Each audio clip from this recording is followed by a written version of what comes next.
Welcome back to MindSwitch Hour podcast. This is the place where we created and we hope to bring some of our experiences. So hopefully you can use that as guidance to better your lives. And the questions that we have next is because we spoke about like secondary school education and how you face sort of those challenges. Now I want to know how a kid from an African background, right, facing every single challenge that secondary school had to throw, like challenges like language barriers and maybe going through for bullying or something, right? How does a kid like that come out the other side with a positive mindset, with a positive experience to move on to the next challenge that life has to throw at you? So for example, like college, how did that transition from secondary school merge into the college life? So you know what, Paul, that is a very, very interesting question. But as they always say that time is a factor in everything. So based on that, just that the fact that I shared that experience of being back home, knowing where I come from, that is a fundamental baseline that I use personally to guide myself. Because obviously, because I've got that memories of the way how people are back home, our kids, and I compare it here. Obviously, I try to take the advantage of the opportunities that I've got here. Mm-hmm. So with that in mind, that's what I use personally to make sure that I stay positive. You know, I imagine try to say I make something better out of myself because I've seen the rough side of how kids my age live back home. Mm-hmm. You understand? Because I've gone to kids where like they have to eat one meal a day. You know, they're on the street begging. Sometimes, in fact, even I sit back and I reflect and I say, how would I have been if I was back home, if I never came to this country? Mm-hmm. So with this kind of memories playing into my mind, that helped me at the early stage just to channel myself to make sure I have to make myself do something. And obviously going back to our African families, my dad is not a guy that would buy you shoes at a young age. Mm-hmm. To be honest with you, I had to pick up a newspaper job where you used to do paper round to get a little £20, £30 a week, so that I could buy a little bit of shoes to myself. In fact, even I bought myself the first one I had. You know, so things like that, like I said, just that having that experience at a young age and knowing where I come from, it helped me personally to make sure that I'm on the right side. Let me ask you this question now. For someone who was born in this country, no matter what background they're from, and they've gone through the same challenges that we went through in school, going into the next transition, let's say college or whatever, apprenticeship or whatever, how do they stay motivated for that process? I'm going to ask Edwin that question, because I know Edwin got something to say about that. I think something that's very important is the ability to see or to vision what you want to be. And I think, you know, that comes with guidance. You know what I mean? And I think for some kids they're fortunate that they have that. For other kids they're unfortunate. But I think something that is important to ask yourself whilst you're in school, for instance, is to continuously ask yourself, what do you want to be? What that does is it subconsciously creates like a blank page in your mind. And because you're consciously asking yourself that question, you start to fill that page with information, right? You start to fill that page with information. So for me, it wasn't so much like that. For me, I was more kind of had people around me that kept asking me that question. So I think if there isn't someone around you asking you those questions, but you're watching theirs, for me, that would be the technique of doing that. So if you keep asking yourself, what do you want to be? Maybe you have some skill set or some like talent that you have that even nobody else might know about, but that talent is actually something that you want to do. So it's important to keep asking yourself that question. And what you will find as you get older is that vision becomes clearer, right? The hardest part of that is ensuring that you keep that vision in your mind all the time. So you can live your life and whatever else, but that focus needs to be there, whether consciously or subconsciously. Eventually you would find yourself going down that path once you start taking the small steps that allows you to get there. So for me, I think that would be the most important thing to keep in mind. Have that vision. Always have something that you want to achieve, And I think that's how you kind of stay on track in some ways. Going back on what everyone was saying is totally true. You know, sometimes you don't really know exactly what path you want to take, but you do have certain skill set. You have to be able to put that into practice. So for instance, like with me, I knew I was hands-on kind of guy. So what can I do for myself? Therefore, I personally went out into Oaken Road asking, like, you know, any mechanical shops, yo, can I come and volunteer and work for you guys for free, just so I can get some sort of hands-on experience, you know. And you know, the funny thing is, this actually helped me secure a job, like with Caterpillar. That was my first, like, you know, job I got after university, you know. So sometimes you have to put yourself out there. You have to do, even though you know you're not sure exactly what you want, you have to go through the process. You know, you have to go through the process. Just something to add to that. I think it's important to explain how far Old Kent Road is from where we live. I have to probably jump on like 2-3 buses. So I go from Croydon, get to Brixton, from Brixton to Elephant and Castle, and then from Elephant and Castle to Old Kent Road. And all of these times when I was doing this, I wasn't getting paid for it, but I knew, in the back of my mind or at the back in my heart, like, listen, it's not easy to get to the position that you want to get to unless you go through the process. No, let's go to the back of the mind, innit? That's an important subject. You said, like, you knew at the back of your mind. Yeah. Like, for someone who doesn't know at the back of their mind that this is what they want to get into. Like, I want you to give me some specific ways. Yeah. Like, maybe you might know, maybe someone knows, innit? How do they find that what they're good at? There's always something within you that you know. That's unique about you. Like, for instance, like with me growing up, I've always wanted to sell stuff or be a middleman. You know what I mean? So that was like part of me, and I discovered that from time. So whenever somebody wanted something, I was quick to be in there because I knew how to get it for them, you know what I mean? You know, so that was just part of me. So you have to be able to identify that part. Yeah, you have to sit back. It goes back to reflecting as well. You know, you have to be able to sit back, and then reflect on yourself and then look, what can you do easily without not putting too much effort into it? If you realize, that's 1 second, if you realize that you can do this thing easily without not putting so much effort into it, that means that is your skill set. You have to then develop that skill set. And that's what I have to do to get to where I am. So vision, reflection. Nasser, give me a third one. Basically, I just want to add on to that thing. Obviously, like, from my understanding, I think the point what you want to pick, the point you're trying to pick on, is you knowing that you having that mindset. Let's say, for example, you know yourself what you want to be. But I think personally, your parents, if you have parents, it's a fundamental support. Because a child can have a skill, but obviously if you don't get support from parents, this will literally go for parents. I think it's really important that you support your children. A child could have a skill, but it also depends on the child, on the parents to see the skill in their child and support him at an early stage. You know what I mean? So that he can develop in it. So to be honest with you, Johnson, I'm gonna give it to you because if you did that by yourself and you didn't have a lot of support from your parents, you know, that is good, you know. Yeah, my parents always said, you know, back in African homes as well, your parents always say, go to school, go to school, go to school, go to school. So it's a fundamental, you know what I mean? You have to go through that process, but it's up to you as an individual, to use that school to your own abilities. So therefore, if I have to take on extra education on the side, as in this case, even though I knew I was going to school or that, I still went to go and then look for a job in a mechanical garage, just so I can add it to my education, just in case the education even don't go well. You know, you got a hands-on thing where right about now I can go to, say for instance, maybe a different country. The fact that I know how to cut hair, that's a hands-on experience. The fact that I know how to cut hair, if I'm struggling, I could literally go to a barber shop and be like, listen, this is my skill set.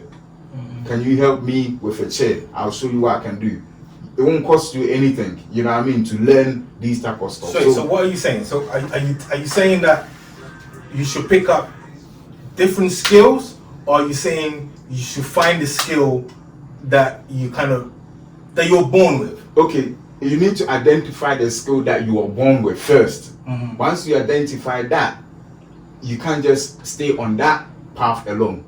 You have to do your education, because no matter what, you need education in it. No, wait, let's not go there. Let's not go there. My point after asking that question is, for a person who doesn't know their skill set, they have no clue what they're good at. How do they find that, Nasser? They find that skill that would come from their parents. No, Nasser, I don't agree with that one. Your parents can show you your skill set. I think what you're trying to say is your parents kind of helps you nurture that skill. Not necessarily that they will show you. I'm going to give you an example. I speak Uganda. It's a language, you understand? Children pick up language from their parents. You could give a child birth to a child, and the child goes back to, if you give birth to a child, you take a child to Kenya or an African language, the child will learn that language. So I think fundamentally it goes down to the parents. You know what I mean? To channel how you want your child to develop. You know what I mean? Because obviously kids as babies, we learn from our parents. We pick up things from our parents. But what about, for example, this one? What about, you see, as a parent, maybe I want my children to be a lawyer. I will enforce that on them. But maybe that's not what the child wants. So can I say something? There's also that. You just need to make sure. I think if you look at this from a position of a person who's, let's say, their parents are not really there like that, right? So they're on their own. But like as Paulo asked, they don't know what they want to do. Personally, I think there are two things, right? You're either intellectual or you're hands-on, right? Or even a third thing is you could be both, right? So I think in that case there is always something. This is what I'm trying to get to. I think there is always something, and it's up to you to realize that. Do you get me? And also I think something that you have to pay attention to is who you are around, right? Because especially at those ages, like you're not stable. You're not as stable as you think you are. Like when we were like 16, we thought we were grown. We were kids. Do you know what I mean? So at that age, you're not as stable as you think you are. But it's always good, as Johnson said, it's always good to identify that thing. It's either you're intellectual or you're hands-on, or you're both. And I think, and also paying attention to the people around you, because I think if I look at, like, say myself and Johnson, because we live close to each other, if he's doing something, I know, okay, he's up to something. He's not wasting his time. He's doing something. So when Johnson is going to go and do the apprenticeship that he purposely went out and looked for, I'm intellectual. Let me focus on my college stuff. Let me get it done. Do you get me? Because what I realize is at some point, me and him both are going to end up in the same, we're just taking two different paths. And the reason why is because he's hands-on, so he has to go down that route. I'm intellectual, so I have to go down the route that I find more comfortable, that I feel more comfortable with. And then our friends who are in the middle, who aren't really doing stuff, this is where you need to be clever, because you look at people and you go, okay, that's what I don't want to be. Do you hear me? That there is what I don't want to be. Don't wait to make a mistake and learn from it. If other people are around you and they're making those mistakes, you better open your eyes and see that. So I think maybe it's just me personally and how I am, but these are things that I observed. Do you know what I mean? So I made sure I stuck to what I was comfortable with, and me sticking to what I was comfortable with is started from me identifying what I was capable of doing. So I think that's important to keep in mind. So basically, reflection, vision, and identifying where your strengths lie. Either you're intellectual or either you're hands-on. So that's kind of how you find what your talent is. And then, like Nasser was trying to make the point, is you have to have your parents to kind of help you nurture that skill. They may not necessarily be your parents. It could be even good friends. Obviously, there's kids that don't really are orphans that don't have children. But you need to have some sort of support, because mentorship. Exactly, because if you're looking at an earlier stage when the child is young, he needs that, you know, to develop that, you know. So let's say you find. I went uni, but didn't enjoy that experience. What would you say about university life? Like from when you picked what you wanted to do, Like, is there room for like maneuver? Can you change? Yeah, you can. I went through the same thing. I mean, when I started, this go back to feeling like, okay, because I'm hands-on. I did mechanics, because I was hands-on. And when I was in college, I did electronics and communication because I felt like mechanics and electronics, they kind of go hand in hand. So going to university, I chose to go and do mechatronics. But sometimes you need that, as Nasser said, like nurturing or like mentorship and all that type of stuff. I never had that. If I had somebody that to sit me down and say like, listen, this is what you've chosen, can you do this? What is your strength? This. I would have probably chosen something that I was more focused on. So if it was the mechanics, I should have chosen mechanics and focused on that a lot more better. If it was like electronics and communication, I should have chosen like electronics and communication and then focus on that more. But because I wasn't sure and I didn't have no mentorship, I felt like, okay, since I knew how to do mechanics and I was good with electronics and why don't I join both of them? So I went to university thinking I'm going to do mechatronics. I got there and robotics kicked my ass in, So within the next year, I was like, no, I couldn't do this. So what did I do? I went back to where I started from. So I ended up I finished university with like automotive, like engineering degree. You know what I mean? But if I would have focused on maybe mechanics, I would have probably, or maybe automotive, I would have probably focused all my 3 years in that and enjoyed it a lot more, than going there for 1 year and then dropping out and changing course, So first off, I wasted time, and then at the same time money, So sometimes you do need that mentorship. If you're living at home, and you don't have somebody that you can look up to, there's always people you could try and then go to, or look for people that are doing things that you like to do, and then ask questions. I think something to kind of, there are two things I'm thinking about. First, I kind of want to touch on something that Paulo said. Like, when you went to uni, you didn't like it. Was it because it was a lot more theory based than you expected? Yeah. So clearly, you're more practical than theory. And again, I think this kind of emphasizes the point I was making. You're either one or the other, or you're both. Do you know what I mean? And I think for you went there and you realize, what's all this stuff I have to learn that has nothing to do with what I actually want to do. Do you know what I mean? So you made a choice there. But I think, speaking of like the mentorship, I think compared to maybe our time and the areas that we were living, there were not many people that we personally knew that had done what we wanted to do. So I think that was quite difficult, whereas I think now information is more accessible because of the internet. That's what you think. No, the information is out there, but people still don't. But like the information is more accessible, is what I'm saying. I'm not saying it's not there. I'm just saying it's more accessible, and it's up to you to find that, because I still battle with that kind of thing now, where I want something, but I feel like where am I going to find it? And that's constantly there. But I think in general that information is more accessible, and it's up to you to kind of find it. Before there was no such thing as LinkedIn. Facebook didn't even exist. Do you know what I mean? So a lot has changed from our time. Yeah, and at the same time, going back on what Adrian is saying as well, sometimes you got to look for somebody that's doing similar enough what you're doing. Yeah, especially now that you're saying like information is accessible like that. Look for people that are doing things that you want to get into, and then follow their footsteps, because they already got the blueprints. They know how to get to where they are now. It's a lot more easier for you to follow them, and then and just to add on to the thing John Johnson was said. Obviously, Johnson, you studied multiple degrees, obviously trying to find out. If I compare that, at a young age in school, I actually got something that I believed in, like computer engineering, something I needed from school. I went to college, I still picked up the same course. I went to university, still within the same category. But the concept of having support and mentors is really vital, because I think if I had that, I would definitely, my master degree would have paid off better for me.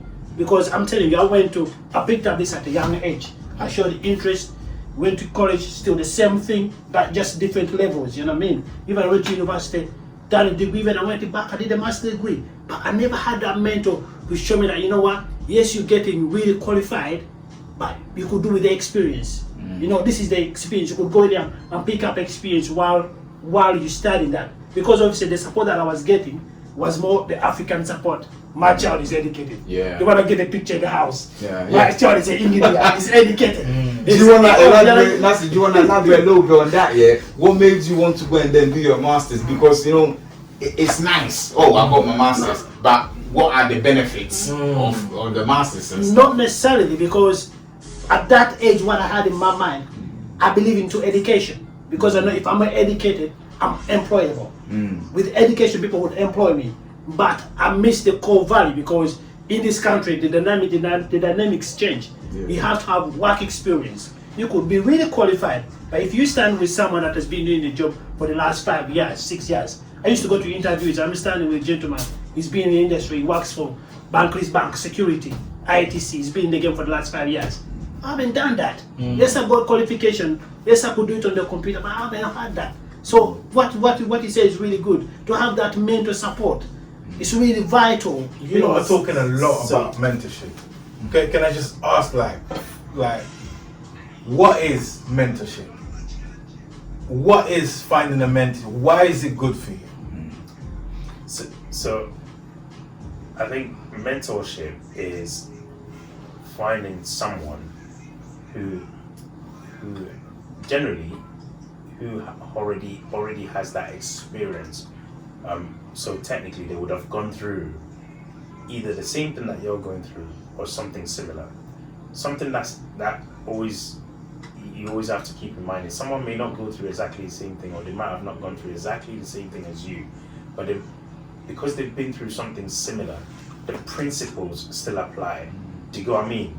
So they can still teach you those principles. It's up to you then to find that path. A mentor can be there to guide you, but a mentor cannot make the decision for you.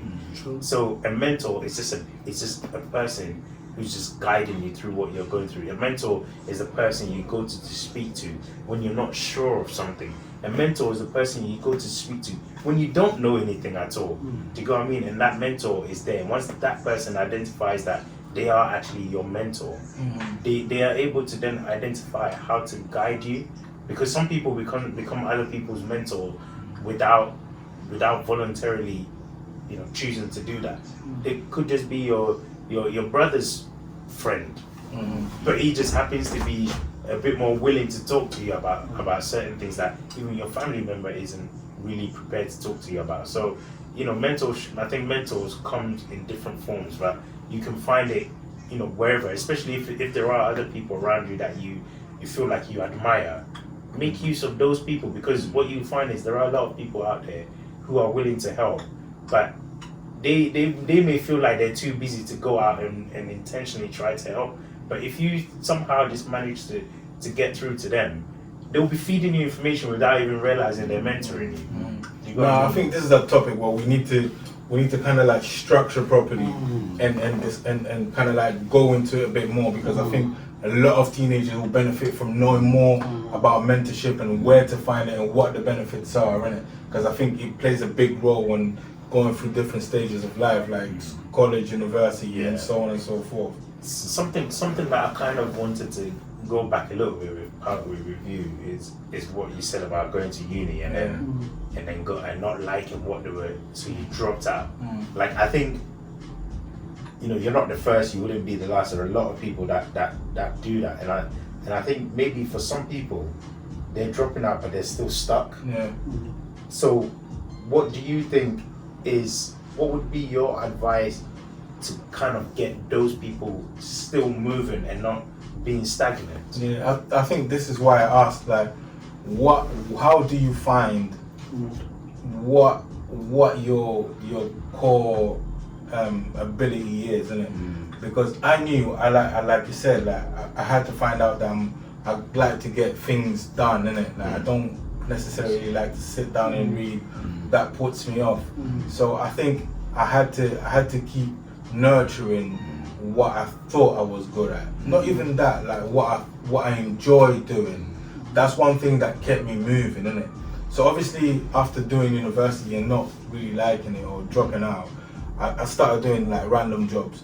but I made sure I was still doing what I like to do. So that's being creative. Like I like being creative and creating things out of nothing.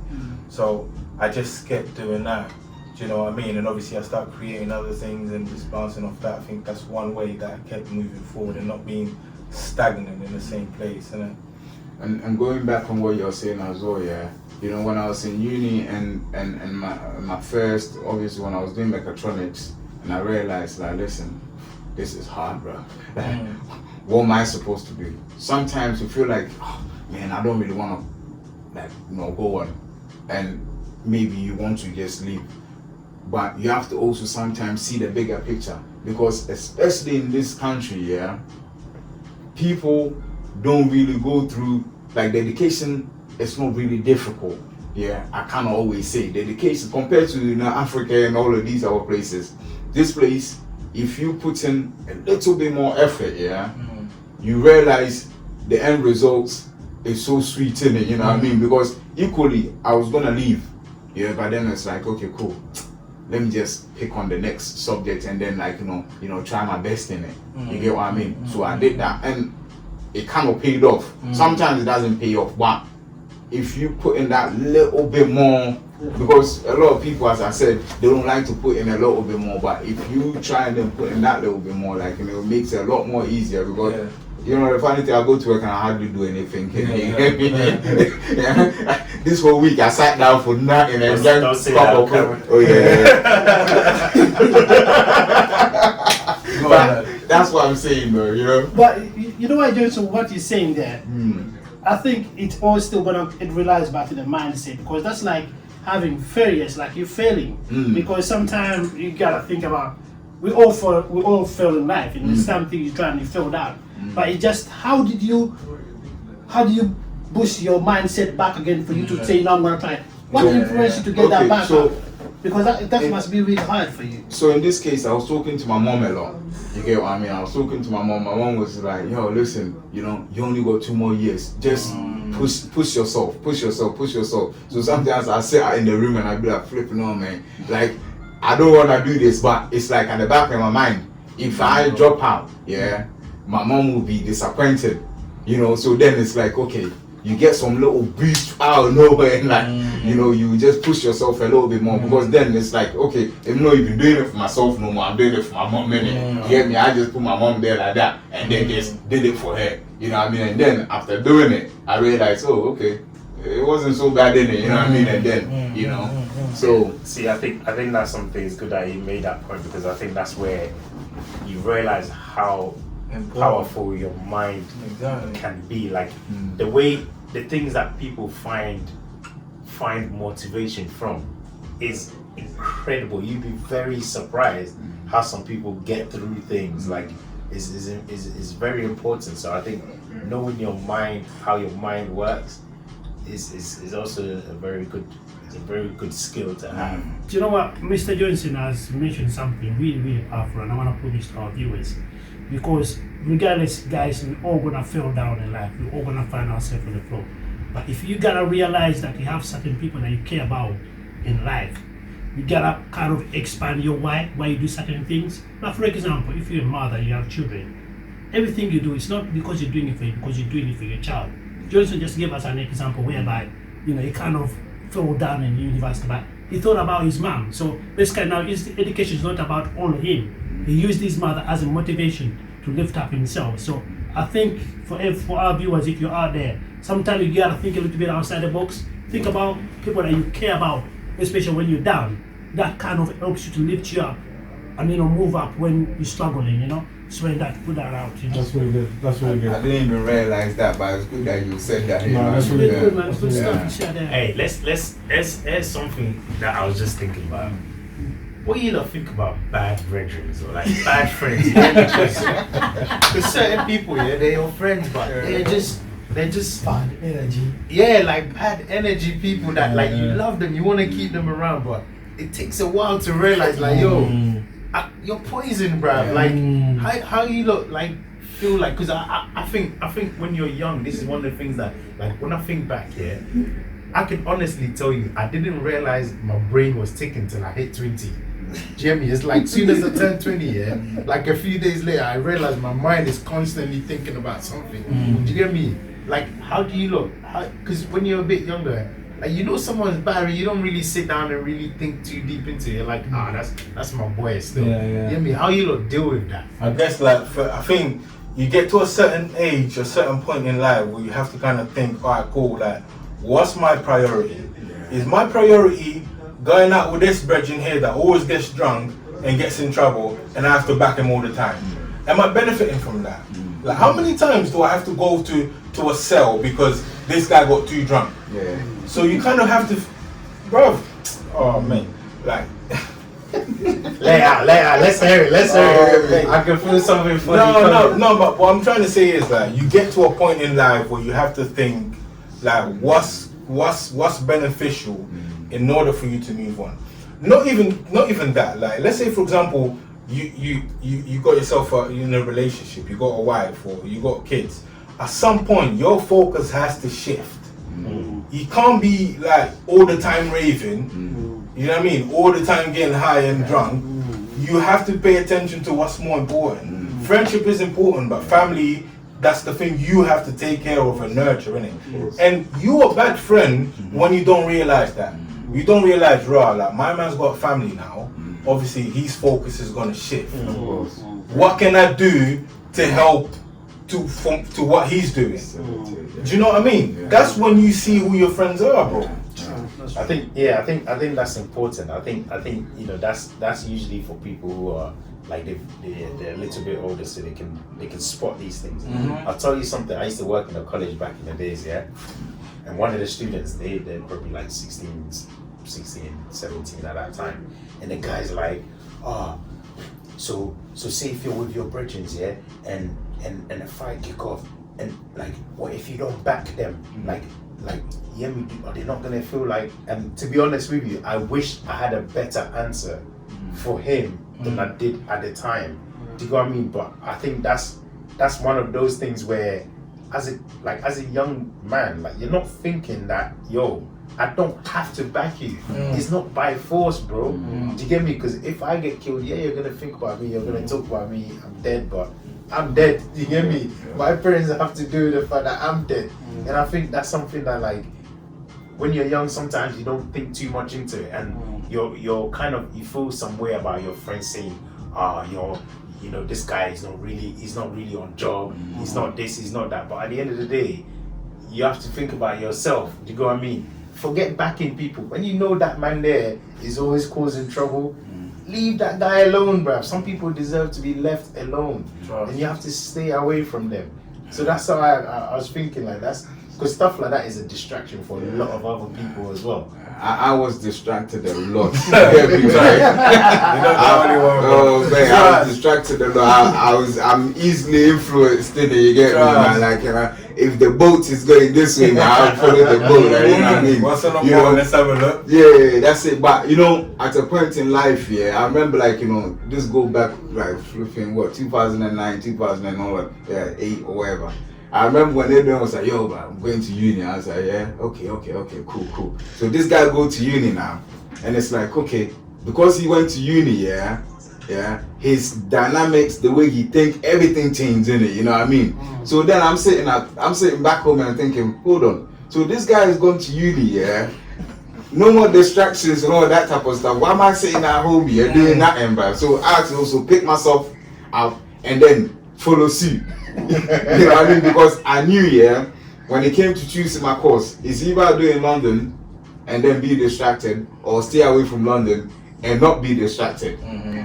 And sometimes when you get to that level in life, yeah, you need to just realize, listen, sometimes it's nice to exclude yourself. You have to exclude yourself to get to the place that you want want to. Man, tell them. It's true though, like, sometimes you have to literally exclude yourself just so you can get to the position that you want to get to. Because now, yeah, you look back and it's like, yo, all the guys that I started with, where they are, So you have to be able to educate yourself in that way.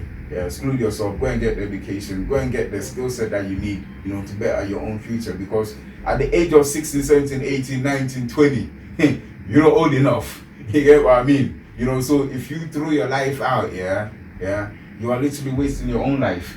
You know, so it's best for you to educate yourself and know that, listen, you came alone, you go alone.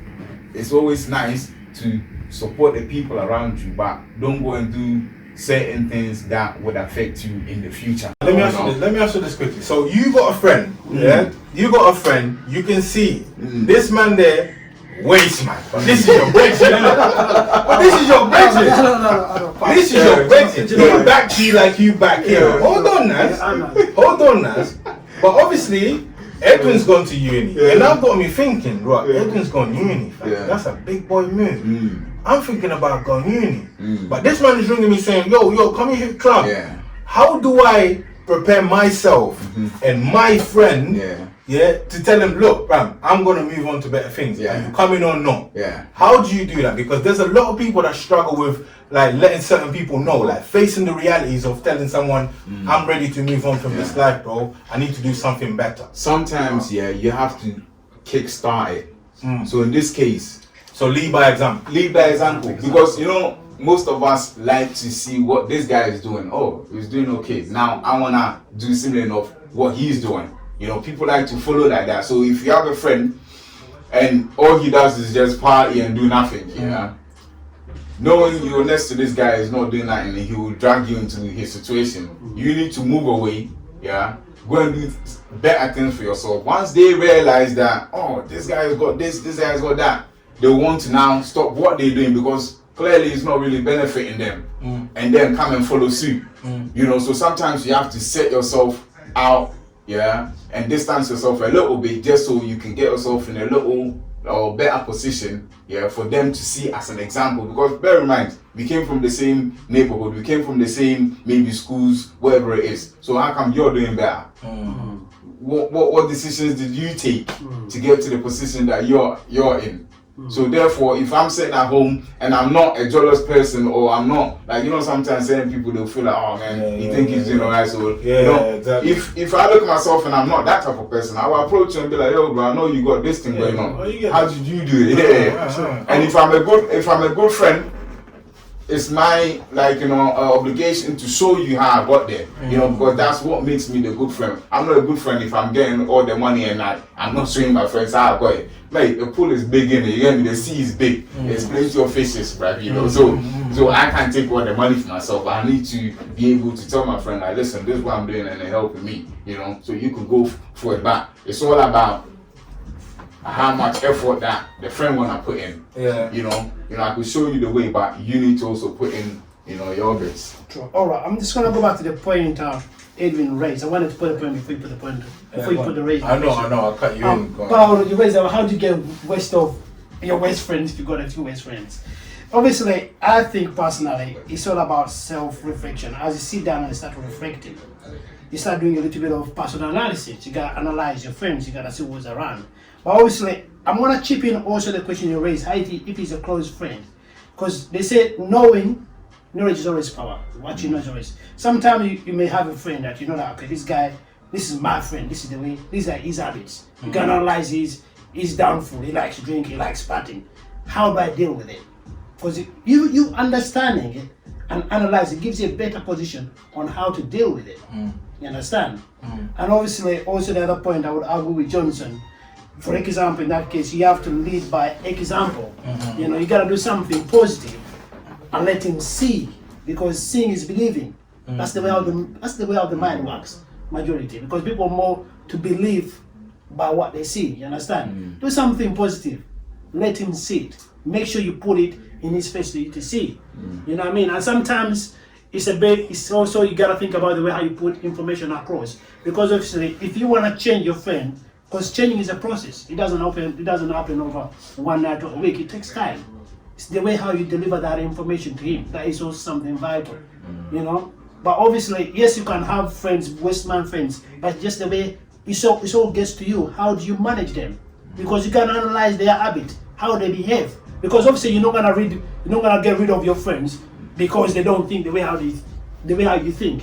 You understand? It's just for you to have that balance and understand. Okay, this is the way my friend behaves. These are his bad habits. You know what I mean? Obviously, I'm thinking to this level. Yes, you could put it across in like in a sort of a conversation, say, you know what, I had, if you do this, you could get this. You know, I had this a course that you could do maybe plumbing. The pay is good. You know what, I'm gonna try to do it. You could send me information about it. Look, this is the information. So that way, you're kind of throwing it to his face. Obviously, he may not take action because obviously he's not seeing the bigger picture. But if you start doing it and still sending him information, then obviously you done your part as a friend. Because sometimes, if you succeed as a friend and you have good friends, people you've been around and you leave them, and you succeed, sometimes you start to feel a little bit of a guilty trap. Now, obviously, I've achieved so much. But my friends, they just down like they don't have nothing. You understand? For you to avoid all that feeling, you gotta feed some information to them. So it's just the way analyzing them and knowing them who they are. That puts you in a better position on how to manage them and how to deal with them. So something me personally, I think I've kind of grown to the point where, not that I don't have the patience.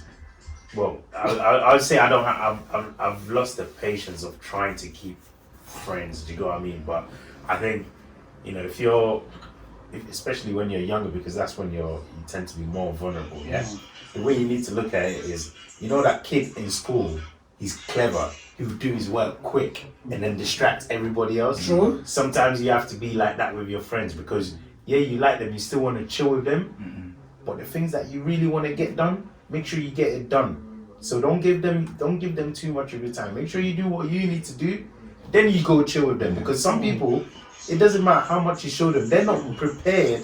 You hear me? Their brain ain't even ready to accept that kind of journey that you're ready to take.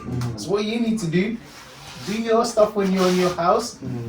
Wait till like 4 o'clock, 5 o'clock in the evening, then you go chill with them. By that time, you've already been awake. Because I had friends that used to wake up they'll wake up at 4 o'clock in the afternoon. What they've been doing the whole time, they've been playing game till like 4 o'clock in the morning. So for the whole of Saturday is wasted. They'll repeat the same thing until Sunday. You can't chill. You can't be giving too much of your time to people like that.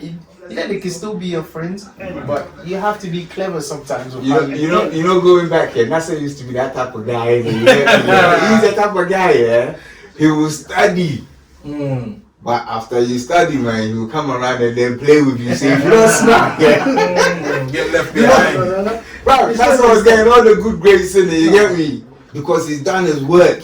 And you come and you play with you. So if you're not smart to wake up at 5 in the morning and then do a bit of science, double science. Oh man, trust me, bro. Because I remember those days, yeah.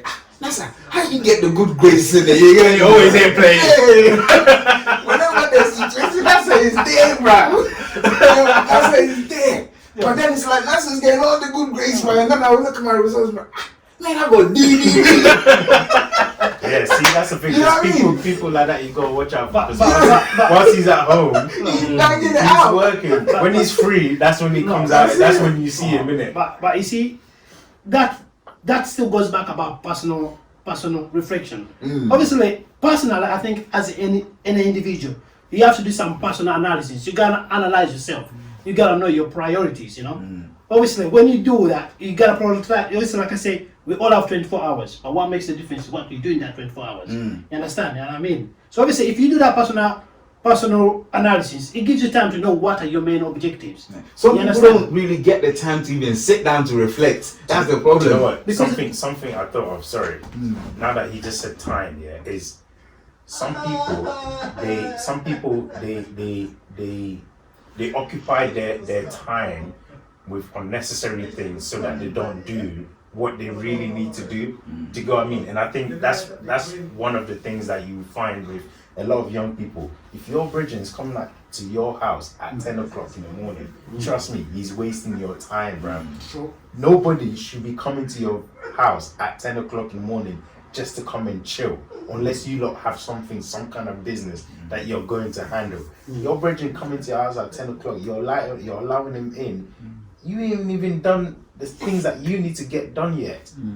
This guy is probably going to be in your house till like 5 o'clock in the evening. He's going to go 2 hours, he's going to come back and chill with you again. Your whole day is gone because you just spent your whole day with this guy just chilling, playing game.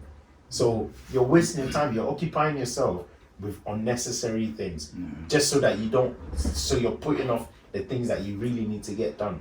And these are things that you learn over time, but as a young kid, you don't realize that. Do you know what? Actually, hold on, Nasser. Going back on what Edwin is saying is totally true, because I remember days, days like 2006, where I'll finish school whatever, and then I'll go to Clapham Park to play. We spend time. All of us used to do it here. We spend time, just playing for no reason. And I was like, yo, it's only recently I've been getting into certain small businesses here and there, and I'm thinking, hold on, imagine I had the same energy or I had the same mindset. So MindSwitch Hour, bro. Imagine, I had the same mindset as then. Man, I could have probably been way better than the situation I'm in now, you know what I mean? But those days I didn't know. I was just, everybody's meeting in the park, so let me just go and then meet in the park. But imagine I spend maybe an hour every day on the most important things that I can utilize, for my own future or whatever it is. It would have probably been a different case now, Let me pick you up on that then, though. So you come from a family background, family background, family household. Do you know what I mean? Coming from Ghana to this country here. What then gave you the motivation? What boosted your mindset to then start your business? My dad was a hustler, you know what I mean? So, growing up here, I've always seen him going back and forth. When I was in Ghana, he had 2 shops. He was selling hardwares, materials, paint, house, things to build houses and stuff. So from a young age, I saw that. And it's sometimes you want to do more than your father has done, somehow, innit? That's how you place in your mind somehow, innit? Oh, my dad achieved it. Okay, I want to either achieve similar enough the same thing or slightly bigger, So then you as a individual, you need to put those measures in place, to make sure all these things are acquired, you know what I mean? So even if it's making a 10-year list, or 10-year plan, 5-year plan. Okay, within the next 10 years or 5 years, this is the position that I want to be in, and then work towards that every 6 months. What I do is every 3 months I reflect back. Okay, this is what I said I would do. Every 3 months I take it off, to make sure that is done, because that's how you keep track. A lot of time, you have all these ideas in your mind, but because you haven't got no plan, you don't take off nothing. And then you just be in motion and you don't really do nothing. But if you got all these things listed down, you take them off every 3 months, to make sure those things are accomplished. And then you move on to the bigger picture. And by the time you realize, end of the year, you've ticked off at least 4 different things. All these 4 different things. So you're moving on, progressing. And then that's how you measure your progress. You know what I mean? So that's what I kind of do that helps me, and it's kind of been helping. For some years now, ever since I got myself into that mindset of trying to, establish myself, so Mindset, Tune in to the next episode to hear more of how Johnson keeps growing as a businessman. This guy's a hustler.